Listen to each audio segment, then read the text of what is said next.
85 million years ago, dinosaurs dominate the landscape. What land there is, for most of the planet is covered by water.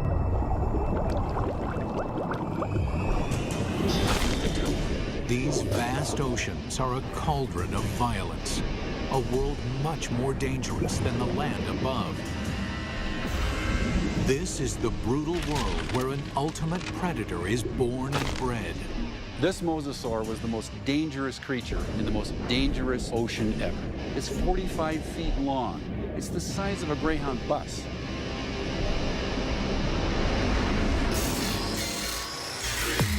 Now a monster is resurrected inside a laboratory, and its killing secrets revealed. This is a mosasaur, and this is a megabeast.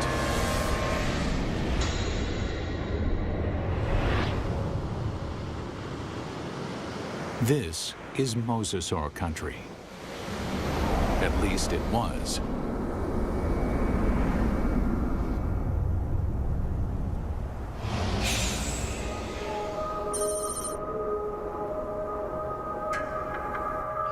Where I'm standing would have been the bottom of the Western Interior Sea about 85 million years ago. Mike Everhart is one of the world's leading experts on mosasaurs. The horizon would have been ocean for as far as you could see. The seaway stretched for hundreds of miles from where we're standing. At this time, the climate is warmer, so there are no polar ice caps. Sea levels rise until well over 80% of the planet is covered with ocean. The center of North America was covered with water from Nevada to Missouri, from the Gulf of Mexico on up past the Arctic Circle. The floor of this ocean, known today as the Kansas Chalk, was created by billions and billions of nanofossils, the shells of tiny plankton that drifted down and were deposited on the seabed. What we're looking at here is literally hundreds of thousands of years of deposition on the sea bottom of the Western Interior Sea. What we see back here is roughly an inch per 700 years to build up that much chalk. So there's untold billions of these animals there. And entombed in this chalk are giant fossils of mosasaur. In the late 1830s, the bones of the beast are first uncovered in North America. This is where the mystery of the mosasaur begins, because nobody can say just what this creature is. It is a question that first arises when a massive skull is found near the Meuse River in Holland. The first guy who looked at it thought it was part of a fossil whale. It was also thought to be the jaws of a crocodile, a giant lizard, and one person even suggested it was a dragon slain by a medieval knight. A French paleontologist described it as a mosasaur, meaning Meuse River reptile. Eventually, the American bones are matched up with the earlier fossil find in Europe and correctly identified as a mosasaur. Over the next 80 years, as scientists begin the serious hunt for dinosaur fossils, a pattern emerges. In every corner of the globe, they find mosasaur bones. This points to one conclusion. No other predator has ever dominated the planet like the mosasaur. This guy weighed 8 tons.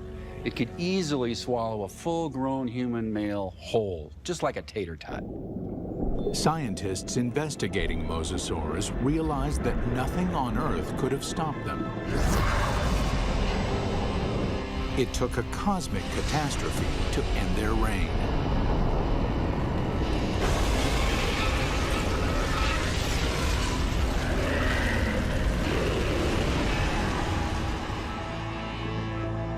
As scientists explore mosasaur evolution, their investigation yields a startling revelation.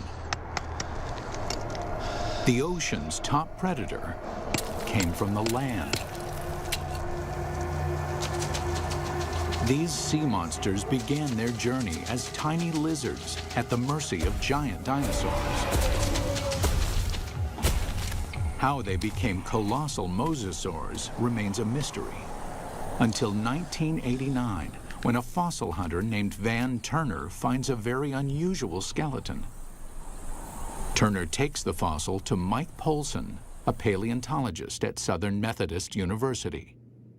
When Van came across the first pieces of Dallosaurus, he immediately recognized it as some sort of mosasaur. Named Dallosaurus after its discovery in Dallas, Texas, the bones were pieced together. Then, scientists connect the dots. Dallosaurus is an interim form, a missing link between mosasaurs and the tiny terrestrial lizards that are their ancestors. The lizards, dubbed Aegiallosaurs, face a constant threat from the larger, fiercer dinosaurs. They flee to the ocean. 3 million years later, they evolve into Dallosaurus. Their toes evolve into webbed feet, so they can no longer function on land. In the span of 6 million years, they grow from a small 3-foot lizard into the giant 50-foot mosasaur. The mosasaur's development demonstrates that even in evolution, timing is everything. Warm temperatures and shallow seas create an abundant food chain in the ocean. This is a perfect environment for animals to take to the water. But these life-giving seas can quickly turn deadly, even for mosasaurs. The competition is everywhere. Everything in the oceans then would have looked very strange to us today. All the fish seemed to have been armed with mouthfuls of teeth. It seemed like everything in that ocean was a predator and just built for killing things. Like Zephactinus, a bony fish that is armed with a mouth full of long, needle-like teeth. The plesiosaurs are marine reptiles and top predators for over 100 million years. They come in 2 lethal varieties. One deals death through speed and agility. The other is a behemoth, so mammoth, nothing dares challenge it. And of course, there are the sharks. These predators were around 100 million years before dinosaurs had ever roamed the earth. This is a tooth from a large shark that lived during this time, during the age of mosasaurs swam in this ocean. It's from a shark called Cretoxorana mantelli, the Ginsu shark. And I called it that specifically because it's sliced and diced. The Ginsu is a giant shark. Reaching a length of 25 feet, it dwarfs any modern great white. This shark was literally able to bite through bone. We know that because we find pieces of mosasaur that have literally been severed from the bodies, swallowed, partially digested, and then regurgitated again. To survive, mosasaur had to change its land-based behavior, tearing out a place for itself at the very top of the food chain. But what allowed this creature to evolve into such a relentless killer? It's all in the bite. You'd probably be in shock after a bite like this.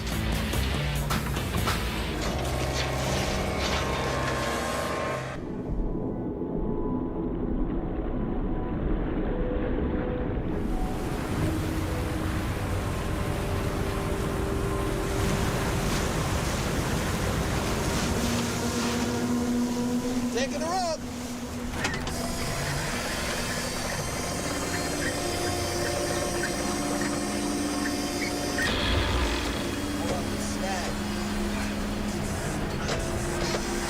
Even more power.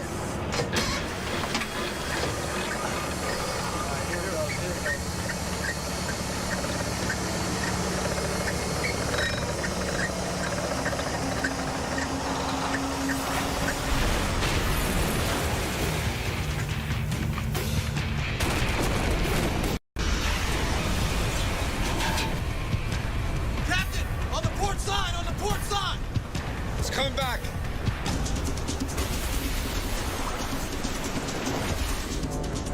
We humans got lucky. We managed to miss out on the Mosasaur.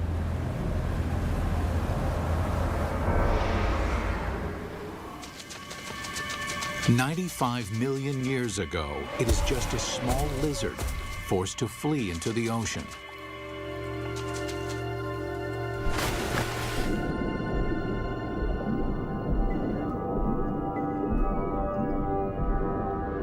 Within 6 million years, it grows into one of the most successful predators of all time.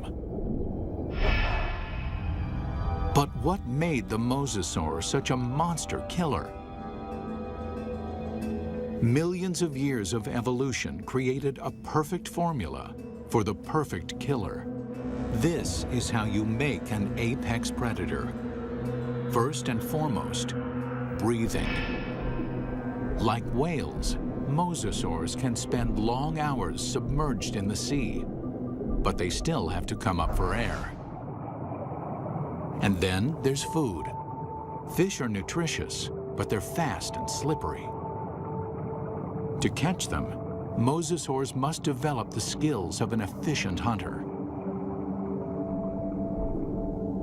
Another part of the formula, hearing. In the water, sound location becomes a prime method for hunting. Mosasaurs modify their terrestrial ear into a super amplification system that makes sounds 38 times louder. In his studies of the mosasaur, paleontologist Dr. James Lamb has been able to reconstruct the creature's hearing mechanism. This little piece fits in this pit and moves back and forth. And then this piece fits here, and a small movement in this first piece creates a large movement in this one. So it's a system that's finely tuned for conducting sound through water. Even though sound can lead them to the prey, it's difficult to detect a target if it's in murky water. Here, Mosasaur would have the advantage by using the keen sense of smell inherited from its land-based ancestors. A mosasaur like this would have had a tongue that would have functioned exactly like a monitor lizard's tongue. The reason why the tongue is forked is so that the animal can smell in two different directions at the same time. This is smelling in stereo. One more addition to our killing formula: sonar. The last piece in the puzzle is this set of nerves that run down the side of the upper jaw and especially are concentrated here in the snout. And it's a system for detecting the pressure wave given off by the prey. Mosasaur uses this pressure wave sonar to hunt, much like modern killer whales use echolocation. All these adaptations mean Mosasaur has a good chance of locating dinner, but they still have to catch it. And chasing down fast, elusive prey requires jet-like speed. So how does an 8-ton, 50-foot monster propel itself? This alligator has another piece of our formula: a massive tail. Along with crocodiles, gators have a long, flattened tail shape similar to mosasaurs.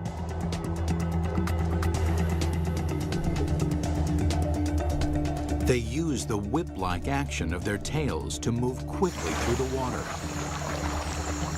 One of the things you notice, first off, when you look at a mosasaur, is fully half the length is the tail. Mosasaurs retain their terrestrial lizard shape, except for the tail, which evolves from a round snake-like shape into a wide, flat paddle. If you look at the vertebra on the tail, they have expanded bony struts top and bottom for the swimming organ that helps them swim. Using modern gators and crocs as a comparison, scientists estimate a mosasaur can reach a top speed of 30 miles an hour.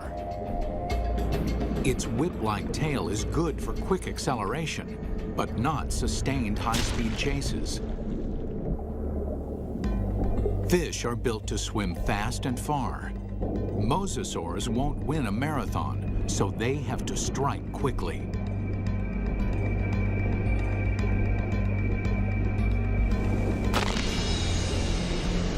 Which means this enormous beast has to somehow hide its 50-foot body and ambush its prey. Imagine that this animal is sitting on the bottom, takes a deep breath, it just waits there for something to swim by, close enough that it can get that sustained burst of speed to go out and catch it. Speed and surprise are two critical elements. But mosasaurs also need agility. That's where the paddles come in. They propel themselves with the tail, they steer with the paddles. These paddles are short and strong, allowing this long lizard to corner on a dime. Like flaps on an airplane wing, the paddles create drag, which makes them turn. For mosasaurs to be successful underwater, there was one land-based trait they absolutely had to jettison: their sensitive inner ear. The inner ear controls a creature's sense of balance. For land-based predators, maintaining balance is critical. If they stumble, their prey escapes.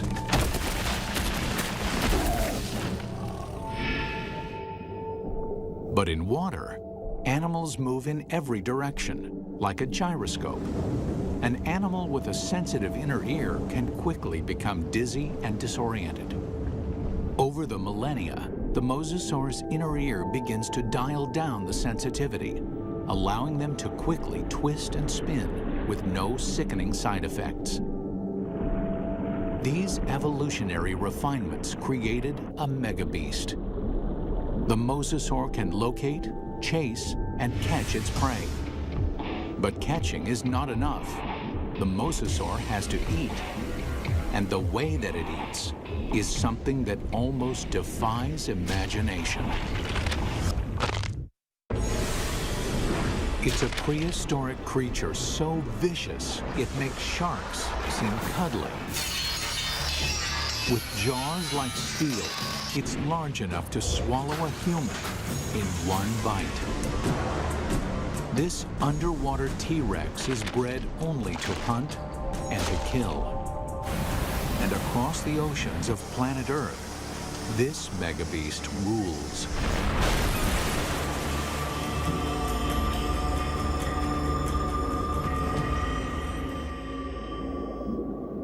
But 95 million years ago, mosasaurs had some serious competition from a familiar denizen of the deep, the shark.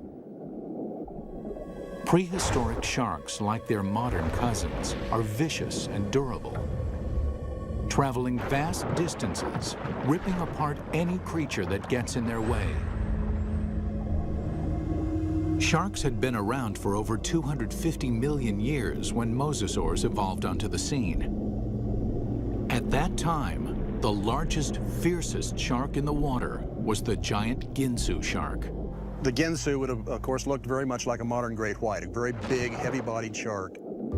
At a length of 25 feet, the aptly named Ginsus are over 10 feet longer than a typical great white. With mosasaurs and Ginsus hunting in the same waters, one thing is certain: there will be blood. There was quite a competitive relationship going on when the big sharks and the mosasaurs were running into each other frequently. And at least at first, the mosasaurs were losing a lot. There's definite evidence that sharks attack mosasaurs. You can see right here that there are clear bite marks from the arc of the mouth of a shark that was attacking. These big sharks carved up a lot of mosasaurs. So we find shed teeth, we find bones that are severed during this time.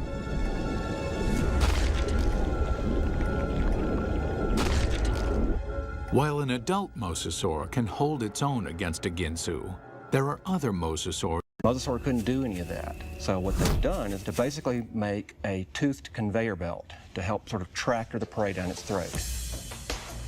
You can look at mosasaur fossils, and you can look at modern analogs that have a skull that works in a broadly analogous way. But sometimes building a model tells you something you just can't find out any other way.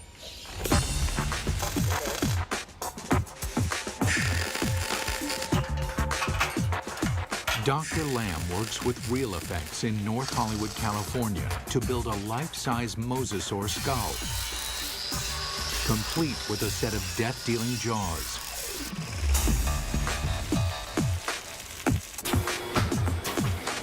The massive steel jaws are powered by pneumatics instead of muscles and ligaments. Never thought I'd see a steel mosasaur skull, but this is very cool looking. We've got 3 pneumatics. We've got 2 operators to run it, and we've reduced it to 3 basic motions. One set of pneumatics opens and closes the jaws. One set moves it backwards and forwards. And the third set runs the pterygoids in the roof of the mouth. The pterygoids are the Terminator teeth. No other ocean predator has them. A second set of teeth running down the roof of the mouth. These are a truly fiendish adaptation. They actually work independently to move the prey backwards in the throat, and also to hold it still, to pin it down as it opens its mouth for the next bite. Now we see how these jaws worked in deadly concert. The bite, the ratcheting jaw, the Terminator teeth. Test 1. Find out what the mosasaur's first bite would do to any creature unlucky enough to get on the wrong end of these teeth. Mosasaurs had a really big bite. So we've got a piece of foam that would be about the same size as an 8 or 9 foot long shark, or maybe part of the neck of a long neck plesiosaur. We're going to put it sideways in this mosasaur model's mouth and just see exactly what would have happened.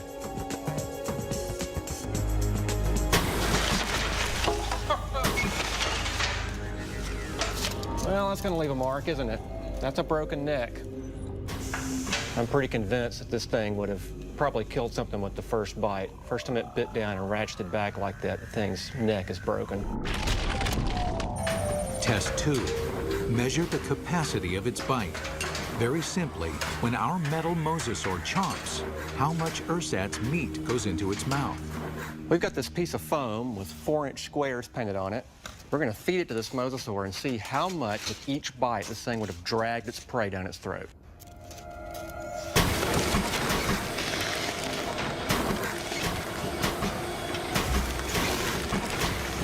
In one bite, our mosasaur easily consumes 4 feet of flesh. That means this mosasaur could eat a 20-foot animal in 5 bites. Or an adult human in a single gulp. It's not just the size of the bite. Inside the mouth, the teeth are virtual meat hooks.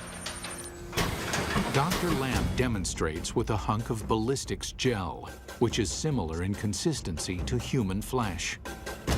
If you put a piece of meat in the mouth, it can't move out because the tips of the teeth grab it like a fish hook.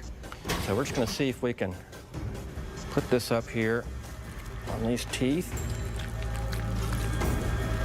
You can't come out this way because you're caught on these teeth. The only way you can really go is further into the mouth, which is really not the direction you want to be going. And let's just see what happens here.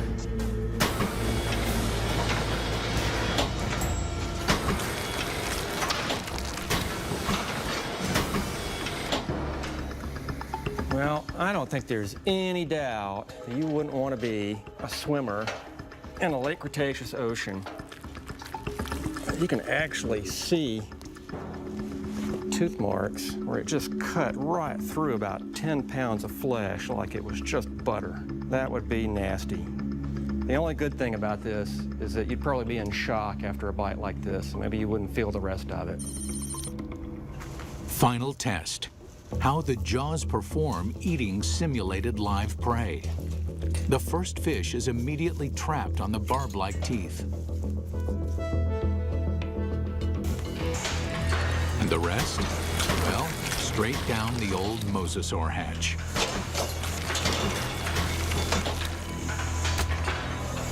In 20 seconds, our captive mosasaur can eat 500 pounds of fish. Why? It doesn't bother to chew them.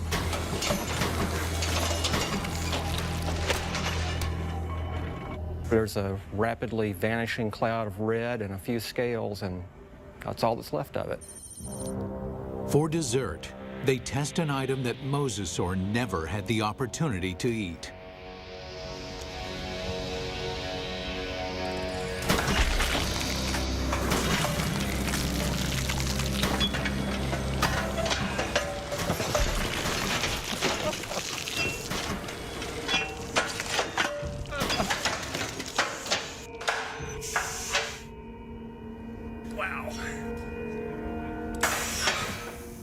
Well, I'm not sure what we learned by that, but that was quite satisfying.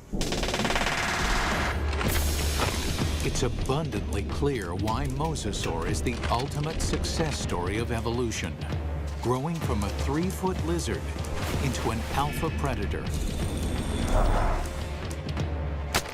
Although this megabeast drove all its enemies into extinction, fossil evidence suggests another enemy took their place.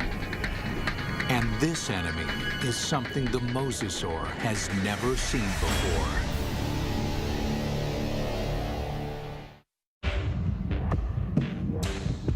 From its humble beginnings as a 3-foot lizard, the mosasaur evolved into the most dominant megabeast the world has ever seen. Nothing in the ocean can kill it, let alone live with it. But the threat may have come from another direction. What we're looking at here is what I would like to call a paleo crime scene. It's a very old cold case file. Scientists studying mosasaur fossils find evidence of attacks on these giant reptiles. There's a healed bite mark here, this raised ridge. There's a second puncture wound here with this lip of reactive healed bone around it. There are 2 marks up here on the top of the skull, and it probably killed the animal fairly quickly. What animal is vicious enough to attack the deadliest creature in the sea? And we can measure the distance between those bites, and we can marry it up with the jaw of another larger mosasaur, and the teeth fit perfectly into those holes. It makes perfect sense. The only thing mosasaur had to fear may have been mosasaur itself. Experts think that mosasaurs engaged in snout wrestling or face biting to establish dominance. We see really analogous behavior in modern saltwater crocs. Almost always the males, and they're defending a breeding or feeding territory.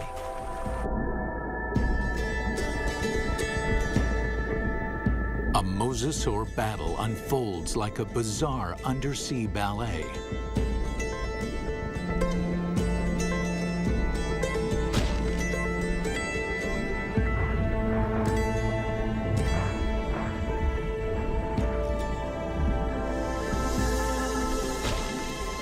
When one establishes dominance, the other gives up and swims away. This type of competition is common animal behavior. But scientists uncover something shocking in this particular set of fossils. Evidence that suggests not simple predation, but something close to murder. We've got the fossil evidence that shows that mosasaurs killed other mosasaurs, and they didn't eat them. I mean, it wasn't for food. By looking at the damage on the skull, Everhart believes that this wrestling match turned deadly. The fossil evidence shows the dominant mosasaur clamps down on his opponent's skull. And as the skull of the mosasaur rolled to the side, these teeth pulled out and left these big drag marks across the bone, very deep wounds. Not only is the skull crushed, but evidence suggests the killer then broke the victim's neck. We found the neck laying off like this at a 45-degree angle to the skull, indicating that it's probably broken right up here next to the brain case. Not even great white sharks or saltwater crocs deliberately kill their own kind. They killed, kind of like humans, they killed for other reasons than for food. And mosasaurs were different in that regard. We don't see that in very many other animal groups. Still, scientists believe this gladiator-like behavior would not have caused the mosasaur to go extinct. In point of fact, they seem to thrive on violence. 70 million years ago, with no other competition in sight, mosasaurs continued to evolve, becoming even more diverse. There's well over 50 species of mosasaurs. They began moving from the ocean into freshwater, seeking prey in swamps, estuaries, and rivers. Nothing on Earth could have stopped these megabeasts. Nothing on Earth, that is. It took a 6-mile-wide chunk of rock that slammed into the Earth 65 million years ago to end the reign of the mosasaur. We're talking about something that released as much energy as every nuclear weapon on the planet, times 1,000, set off all at once. The magnitude of this blast causes a shockwave of earthquakes and volcanoes. Mega tsunamis race across the oceans. A cloud of superheated dust and molten rain fills the atmosphere, blocking out almost all of the sunlight. This devastates the food chain. 75% of the species on Earth are wiped out. With its food supply drastically reduced, the mosasaur is doomed. This cataclysmic event paved the way for the development of mammals and eventually humans. But what if the comet had missed? If mosasaurs had been allowed to thrive, how different would our world be? We wouldn't have any whales, or dolphins, or porpoises, or seals, or sea lions. The oceans and all its fish would belong to the mosasaurs. Bring her down. Bring her down. Fishermen would find very little to catch, if indeed there were humans on the planet at all. These would be very ferocious, very hungry, active marine animals that you wouldn't want to share your ocean with. It's fascinating and frightening to contemplate what might have been had these megabeasts survived.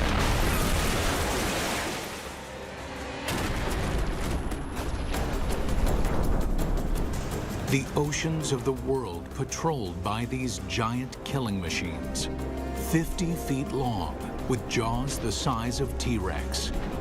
Always hungry, always waiting, just offshore.